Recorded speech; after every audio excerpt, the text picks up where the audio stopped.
चला फ्रेंड्स, शेवटी नवरा माझ्याजवळ पुण्याला आलेला आहे. ही गोष्ट तुमच्यासोबत शेअर करायची आहे.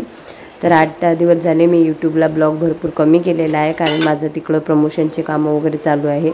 त्याच्यामुळे डेली ब्लॉग टाकणं होत नाही. आई आजारी असल्यामुळे आम्ही ना नुसतं दवाखाना चालू आहे, म्हणून आज केली होती मूग भजी. तर व्हिडिओ शेवटपर्यंत बघा. व्हिडिओला लाईक, कमेंट, शेअर, सबस्क्राईब करा.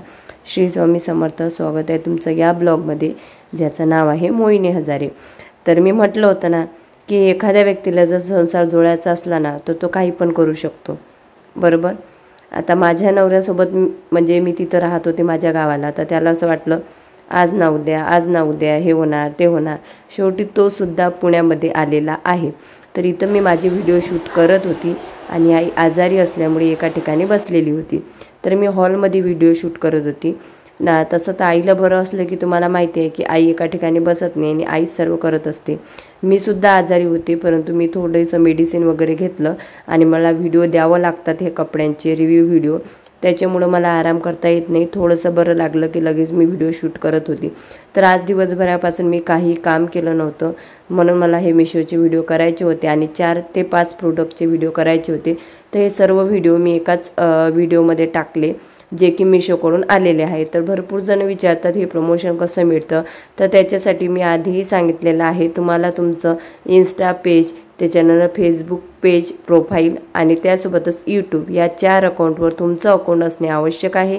तिथं तुमचे भरपूर फॅन फॉलोअर्स असणे आवश्यक आहे, कारण आज त्यांचा प्रॉफिट कधी होणार, जेव्हा तुमचे भरपूर फॅन आणि फॉलोअर्स असले तरच त्यांचा प्रॉफिट होणार, तरच ते तुम्हाला प्रमोशन देणार. तर असं त्यांचा हे आहे, म्हणजे ॲल्गोरिदम आहे. असो तर मी ना सहज म्हणजे माझ्या नवऱ्याचं माझं आता बोलणं अजिबात होत नाही. तर आज आम्हाला सकाळपासून बरंच नव्हतं, जे मी तुम्हाला सांगितलेलं आहे. दुपारून थोड्याशा गोळ्या वगैरे घेतला, आराम वगैरे घेतला. म्हणजे काम कंटिन्यू चालू ठेवावं लागतं, कारण काम बंद करता येत नाही. कारण तुम्ही बघू शकता इतकं सारं माझं पार्सल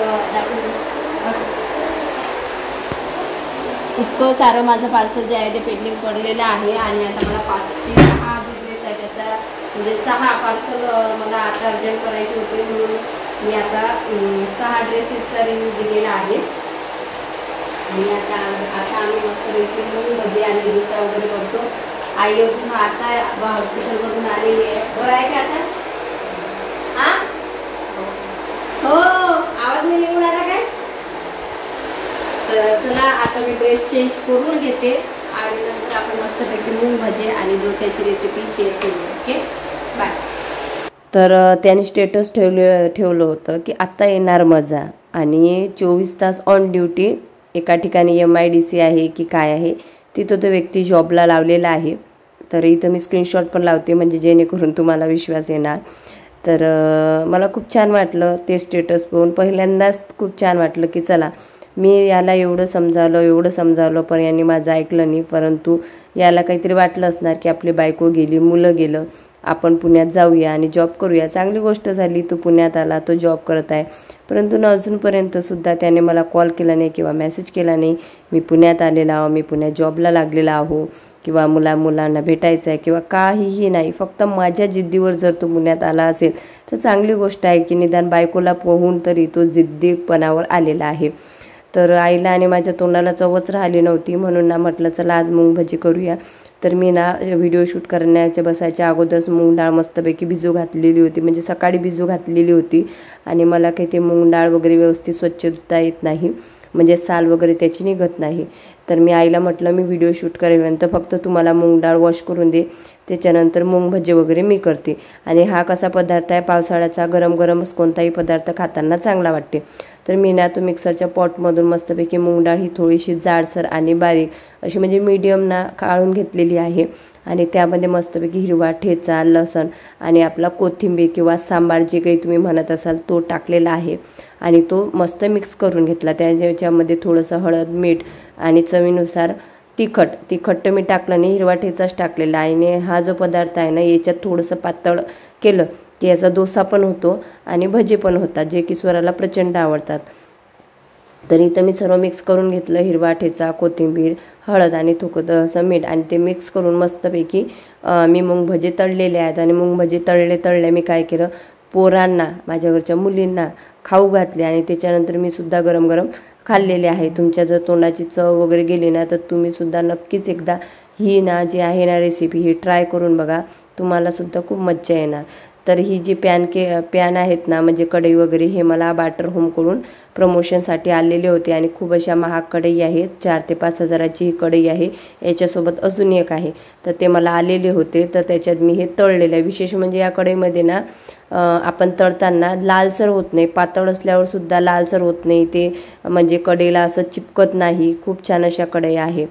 तर मला ना नवऱ्याचा विषय सुरू होत आहे ना, तर नवऱ्याचं स्टेटस बघून खरंच खूप छान वाटलं की चला माझा नवरा फायनली, आणि त्याच्या अंगावर तो वर्दी बघून म्हणजे मला आधी खोटं वाटलं होतं त्याचं स्टेटस पाहून, की त्याने जे स्टेटस टाकलं होतं की मी पुण्यात जॉबला लागलं म्हणून, तर ते मला आधी खोटं वाटलं होतं. परंतु जेव्हा त्याने कंपनीचा म्हणजे फोटो टाकला, व्हिडिओ टाकला, तेव्हा मला वाटलं की चला खूप छान गोष्ट झाली.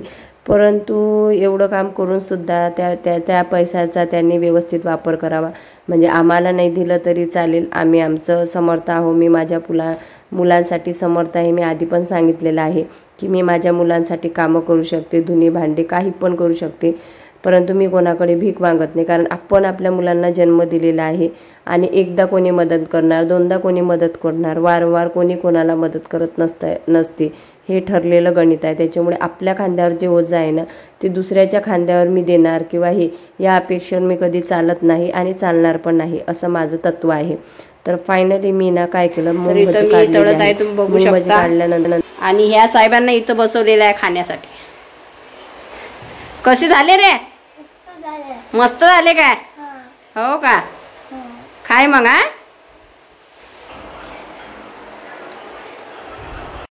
तर मी थोडीशी मुंगभाजी काढली, गरम गरम स्वराजला दिली आणि स्वराजना जेव्हा एका ठिकाणी खायला बसतात ना भरपूर अशी भांडणं करतात. म्हणून स्वराजला मी माझ्या बाजूलाच ठेवलं मुंगभाजी खायला आणि स्वराला आणि आईला इथं गरम गरम मुंगभाजी दिलेली आहे, तुम्ही बघू शकता. कारण आईच्या पण तोंडाची चव वगैरे गेलेली आहे. म्हटलं चला आई तर रोजच करते, आपण सुद्धा आज करूया. तर तिकडं आई आणि स्वरा मुंगभाजी खात आहे, तुम्ही बघू शकता. आणि स्वराज मस्तपैकी इथं बसलेला आहे, तो सुद्धा मुंगभाजी आणि टोमॅटो सॉस खात आहे. विशेष म्हणजे मी माझ्या मुलांना सर्व खायची सवय लावलेली आहे. म्हणजे नुसतं बाहेरचंच खाणे नाही, तर घरात जे काही बनणार ते पण खाण्याची सवय लावलेली आहे. तर इथं मी गरम गरम मुंगभाजी वगैरे काढलेली आहे, माझ्या घरच्या मुलीला वगैरे सर्वांना खाऊ घातलेली आहे. तर माझ्या इथं जी मुलगी आहे ती गोष्टी करत होती माझ्यासोबत. तर मी तिला सांगत होती की स्वराला मुंगभाजी झाले, मुगाचा डोसा झाला, हा भरपूर आवडतो. तर आता स्वरा सोडायला जाणार आहे सैनिकी स्कूलला, हे तर मी तुम्हाला सांगितलेलंच आहे. तर मग ती म्हणत होती की ताई स्वरा जाण्याच्या अगोदर एकदा तिला मूग डोसा वगैरे करून द्या. तर मी म्हटलं मी तिला याच्यातलंच थोडंसं घावण ठेवते आणि उद्या तिला सकाळी उठल्या मूग डोसा करून देणार आहे. तर आता सर्वांचे मुंगभाजी खाणं झाले होते आणि आई म्हणत होती की आमचे खाणं झाले की तू बाजूला हो, मी मुंगभाजी तळणार आणि तू खाशील. तर इथं स्वराज मला अजून मुंगभाजी मागत होता, तुम्ही बघू शकता त्याची रिॲक्शन वगैरे कशी होती की मला अजून दे. दीदीला आवाज दे, लोक म्हणतील तुम्हीच खाता आणि त्या दीदीला सोडून देता काय?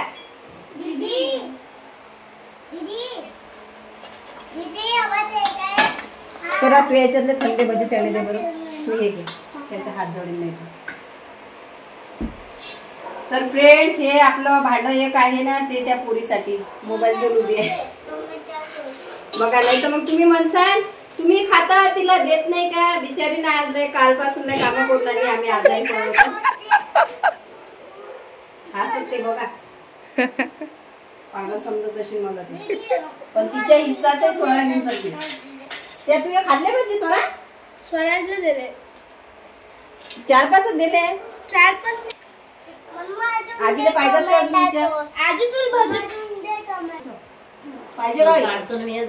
पाहिजे का तू मग काय.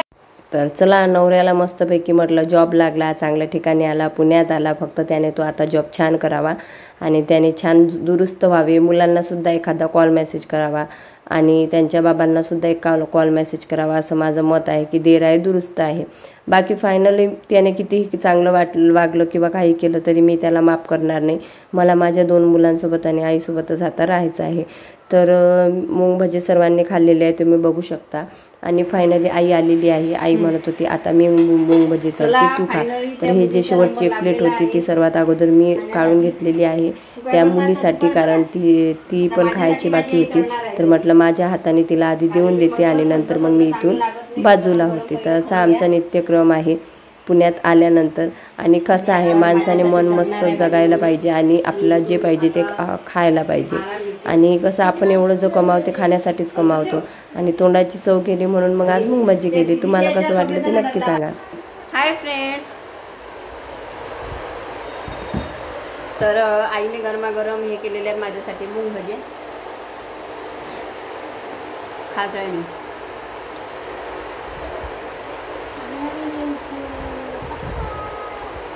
भरलं का पण आता मस्त थोडीशी खिचडी खाते आणि मग चहा पिते. थोडंसं आता बरं वाटत आहे, सकाळी हालत लय खराब होती.